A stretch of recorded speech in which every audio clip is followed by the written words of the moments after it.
Hi, I'd like to give you an example of telling a customer bad news and how they handle it. Back in the 1990s, U.S. had negotiated a trade deal with Japan that allowed U.S. companies and Japanese buyers to import ice cream outside a quota, which meant that companies that had not had a chance to import ice cream in the past could import ice cream. So the retailers were very anxious to become importers as opposed to dealing through the channels that they had to go through in the past to get ice cream.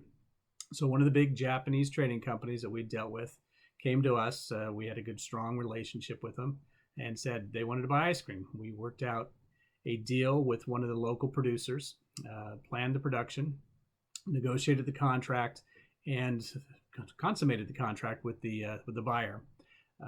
Prior to production, the manufacturer realized about 5 weeks out that they weren't going to get the boxes, the cartons in time to meet the customer's demand for the shipment. Nothing we could do to speed that up. We informed the customer. Back in those days, it was via fax. We wrote a fax and sent it to them, documented that the fax had been sent.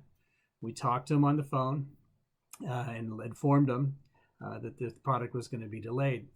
The problem is that the buyer that we were dealing with was a young trader, young buyer, who was trying to make a name and a reputation for himself.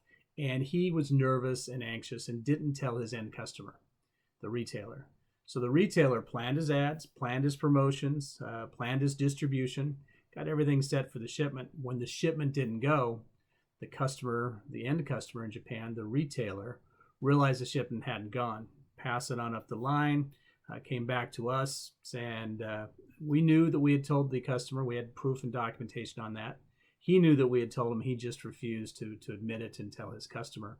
So to correct the problem, we booked air freight for 40,000 pounds of ice cream.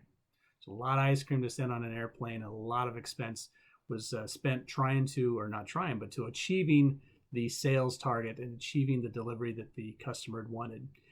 They'd placed their ad. They couldn't pull the ad. They would have, in Japan, they call it losing face. They would have lost integrity. They would have lost reputation with the customers. So the end customer, the retailer, and the consumer never knew that the product was sent by air freight that cost tens of thousands of dollars to get it there. Now, in Japan, they have a strategy of employment for life.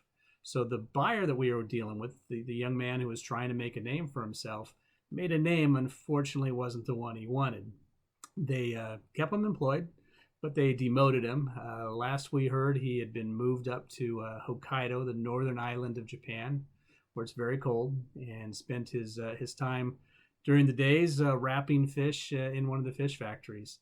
So he still had a full-time employment, but because he didn't communicate effectively, because he didn't take the information that we'd given him about the shipment, and that can happen on a lot of products where beyond the control of you and beyond the control of your packing house or your manufacturer, things can go wrong. And when they do, it's important to tell your customer.